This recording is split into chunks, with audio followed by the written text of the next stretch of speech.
Good morning, DC. Welcome into the Blitz. How you doing?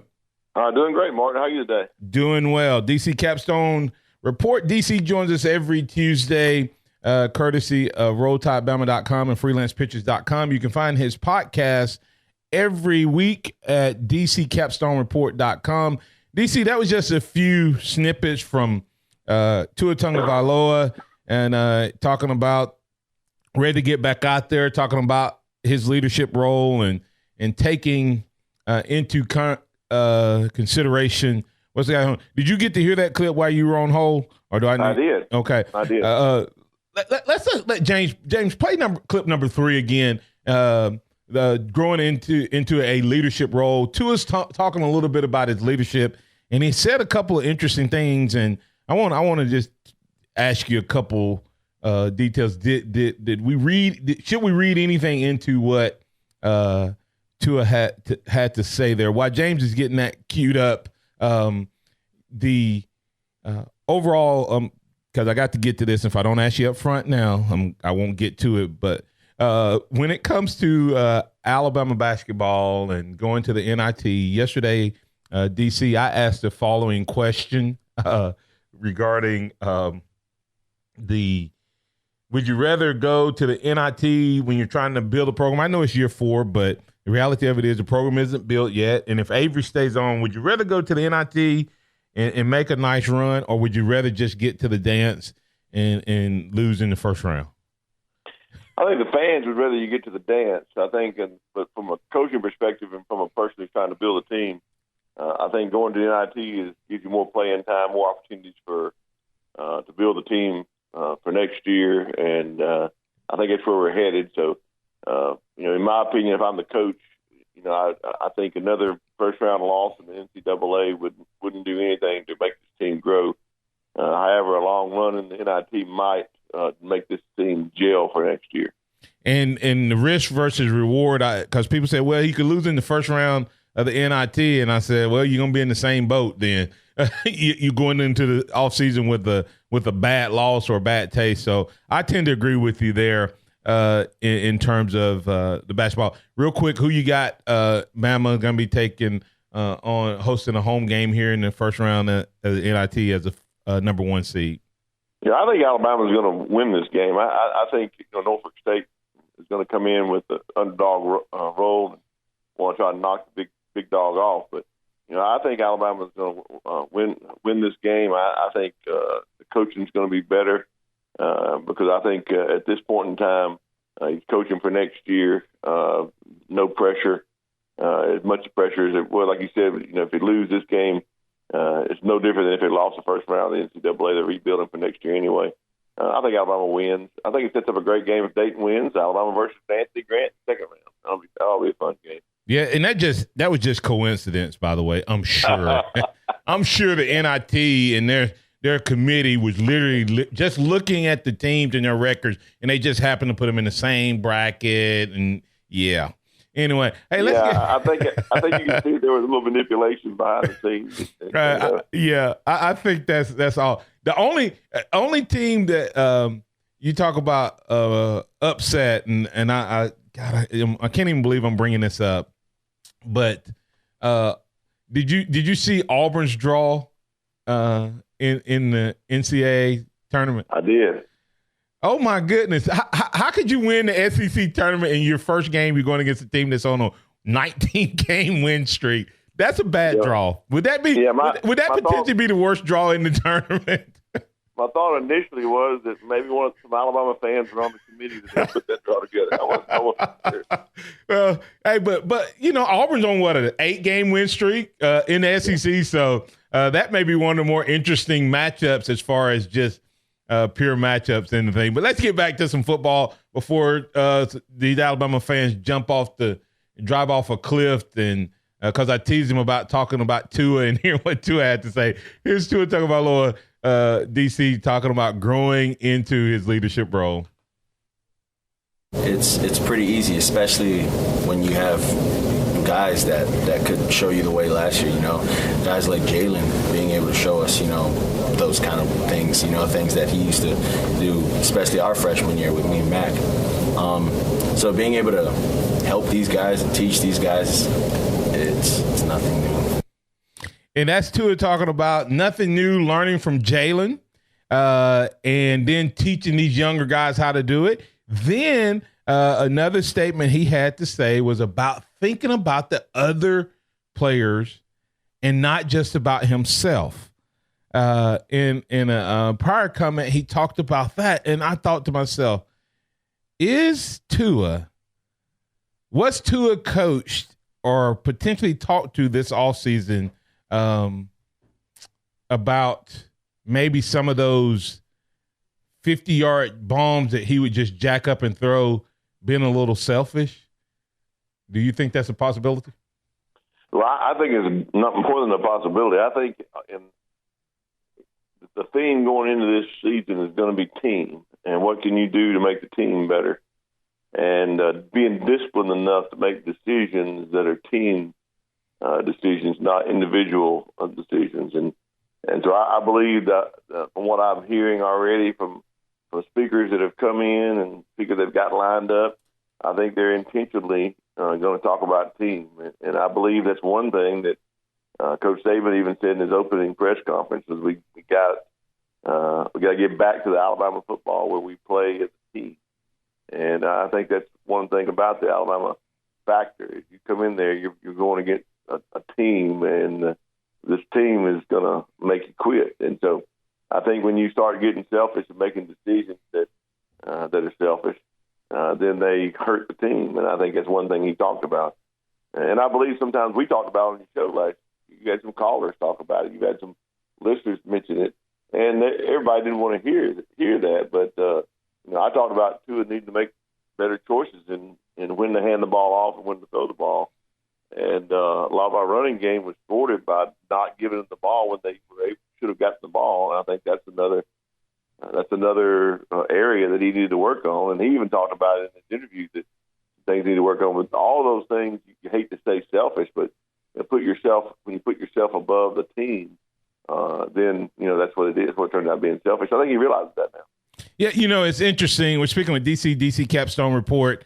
You can find it at dccapstonereport.com, that weekly podcast. DC, because to me, there's Terrell Owens selfish, and then there's the selfishness that we're talking about. And to me, that's kind of two different things. In other words, I don't want anyone to hear me saying that I think that Tua was out there going, hey, it's about me, it's about me, it's about me, because I don't think it was that type of selfishness where it was to draw attention to him. I think it was the competitor in him. I've coached a lot of teams in my 30-plus years since leaving Alabama with Little League and kids, and there was always these kids that I would have, DC, that were superior athletes and so much better than the other kids. It doesn't matter. Every team I've ever coached, it was always one or two. And my focus would always be to make that kid play within the team and not depend on himself. And anytime I inherited a kid from a previous team that would come to my team, then I would always have to break that. And is that what we're talking about with Tua? It was just, he's always been the guy, the man, clearly the best, and wasn't necessarily surrounded by 10 other guys on the offense and 11 guys on defense that was at his same level that he knew he could depend on. So is it more than just selfishness as much as competitiveness and learning to trust his own other teammates? Yeah, I don't think I don't want anyone to hear me say that I think Tua is a selfish person. That's not what I'm saying at all, because I think he's a great person and makes great decisions. But here's what I've learned in my life, Martin, and I think you'll agree with this. It is not sometimes a hard decision between what's bad and what's good. The decision is between what's good, better, and best, and those are the decisions he's having trouble making. Good decision. He's got a great arm. Throw that ball, guys open. That's a good decision. But for the team, it might have been a best decision to hand the ball off when the play was called. I'm not saying that he was being bad intentionally in there. I'm saying his competitor in him said, "Hey, I got the arm. I'm going to put the ball in there." Right. And he did it. But I think he's going to be a better player this year. because of his ability to make the decision between what's a better decision and what's a best decision. And I think that's where the difference comes. And I think he told you that a little bit. Some of the clips you haven't played yet of some of the things he said. He said two things yesterday I thought were telling. One was he said we were made decisions all the time in games against lesser opponents that were bad decisions, and they didn't reveal themselves as bad decisions then. Yeah. When we got to the play against high quality defenses, those same decisions were bad decisions, and we couldn't make up for them. Couldn't cover them up anymore, and we were exposed. And I think that's telling. And I think he went on to say that he talked about the leadership, and I think he was talking a little bit about being complacent. And I think Dylan Moses, he didn't miss any words. He said it. Yeah. he just went out and said it right. His minute or two of talking, he told everything. Yeah, we'll play that clip from RollTide.com coming back out from Dylan Moses, because that is very telling. As we get ready to go to break here, I'll agree with you on Tua. I don't think Tua is a selfish player, like I said, in the vein of Terrell Owens. I think Tua is a leader. And sometimes young leaders, the one thing they have to learn is that they can delegate or that they can trust others. And good leaders who are competitive sometimes struggle with, they can't do it as well as I can, so I'm going to go ahead and do it, versus trusting that. And what happens is early on in the season, that's probably true. But as you get farther and farther along, if you've been given those opportunities to that younger player or that younger team member, then they grow in their ability. But if you don't give it to them down the stretch, they're not able to do it, and then you end up trying to carry the load by yourself.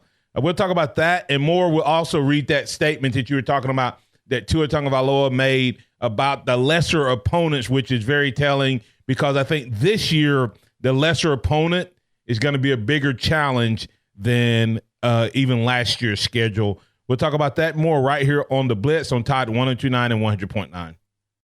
All right, let's get back to DC. DC, when we were going off the air, you had mentioned about Tua talking about what Alabama needs to do against lesser opponents. And I'm going to read that statement in its entirety. Tua said, I can't think too much about the good because a lot of the bad still stands there, he said. I think the biggest, and that's a huge, huge word. I think the biggest thing that stands out from last year would be the things that I like that I didn't correct throughout the little games, throughout the games where we played teams that weren't up to our competition. We made a lot of mistakes.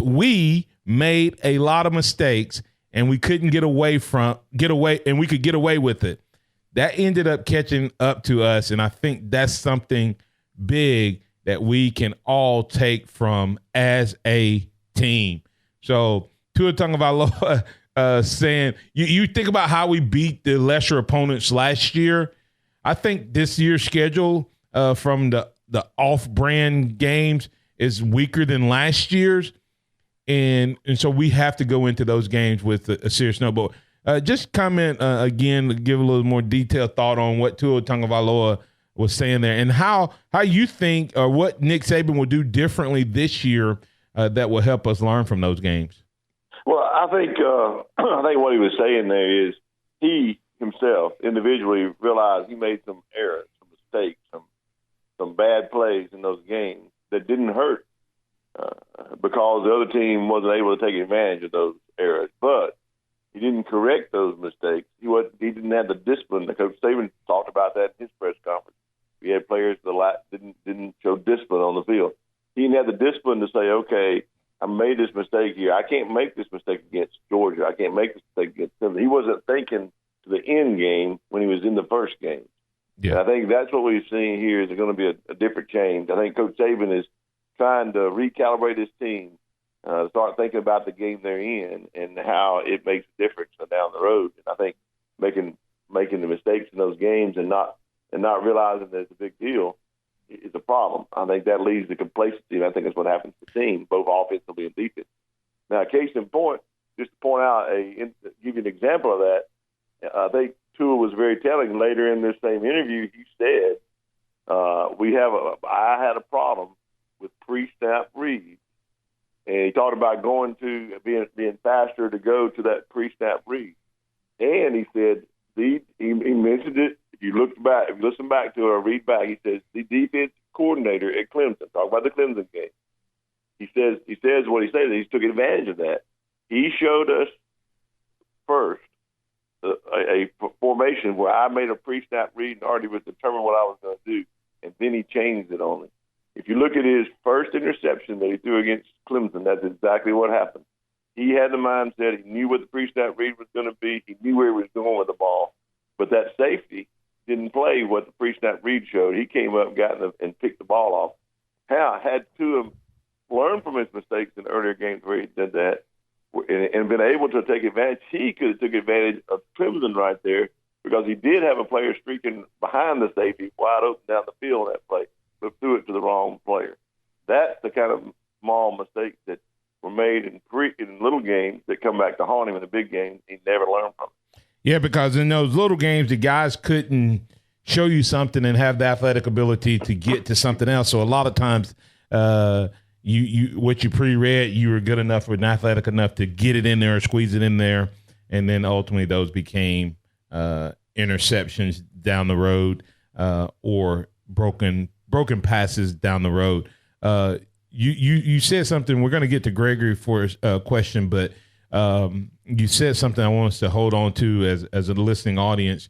You said start with the end in mind, not just play. You have to. It's interesting how you have to do this, because Saban always says be in the moment, in that season, in that 60 seconds, in that window, but also have the end in mind. And we're going to talk about after, because Dylan Moses says something similar to that in his interview as well. We're going to talk about that, but let's get Gregory in. Gregory, thoughts? You had a question for DC about Tua? Yes. Hey, DC, and man, I just wanted to say their comment with Tua made.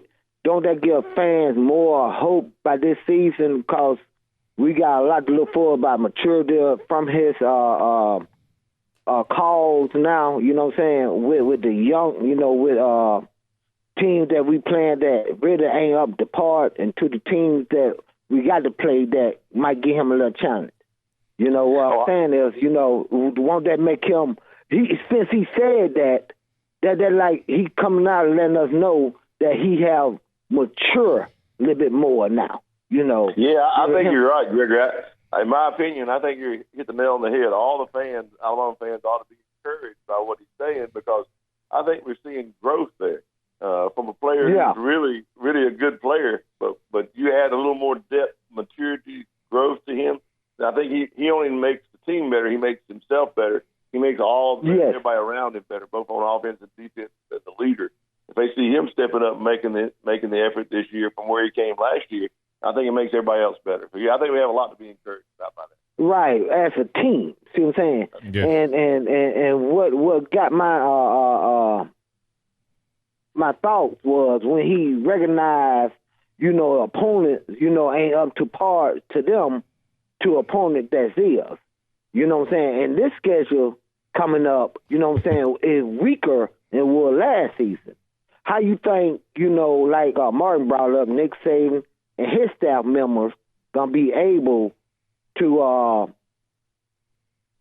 coach Tua through it? But I almost got the answer for that, because we brought in a guy that know Tua. I forgot his name. Sarkisian. Yeah. That's the reason we brought. Bro, I think that's the reason Nick Saban brought him in. You can stop me anytime I'm wrong, but I think that's why to coach Tua on through that process. What you? Well, I think that's important to have somebody who knows. But what's more important, I think, Gregory, is that we have last year to use to coach our team this year. Say what happens when you don't take the opponents seriously and don't correct the mistakes in those games. So I think Saban's going to look at that this year, going to use that to bring all the players along to a different level. And I think what he needs to show and what he said he's going to do, he's going to teach this team to play to an Alabama standard in every game, no matter who the opponent is. And if you do that, if you play that kind of standard, if you're disciplined to do that, then it doesn't matter who your opponent is. You're going to go out there and play Alabama football the way Alabama football plays. Right. That's all I was saying. Let me give a shout out to a couple friends. I told y'all, you're welcome. All right, roll time, Mark. Thanks, Greg. Greg, you want to give a shout out. Procherish Patton has a comment, David, and I'll let you reply on this real quick, and then we'll get the break and come back with that Dylan Moses comment. But Procherish Patton said, I don't think Tua was trying to carry the load, but I believe he wanted to show everyone the coaches made the right decision choosing him over Jalen. So more him trying to get the monkey off his back and cement that it's his team. Do you think that also sometimes caused Tua to potentially take more risk or chances than he would have had he been, in a situation like this year's team?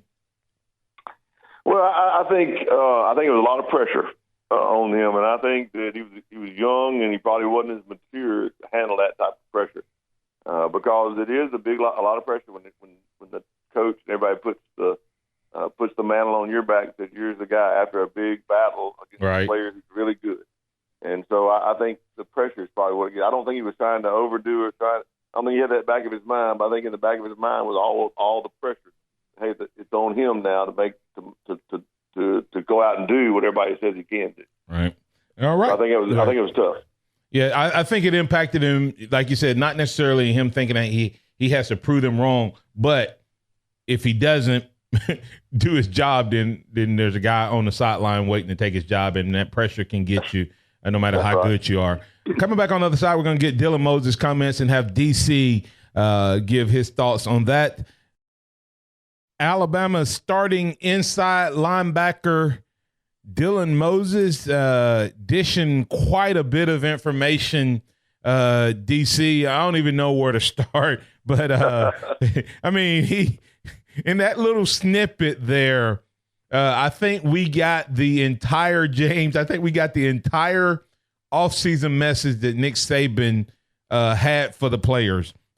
He used words like finish, got comfortable, didn't take it as serious. One of the most shocking statements was ready for the offseason. What does that mean, DC? How in the world does a team that's on their way to play for a national title have guys who are ready for the offseason? Is that a statement of the coaching staff, a statement of the length of the season? I mean, what does that mean? Well, I think what he was talking about there, you got to look at all that together and kind of unpack it, man. He gave us a whole lot there to get support about time.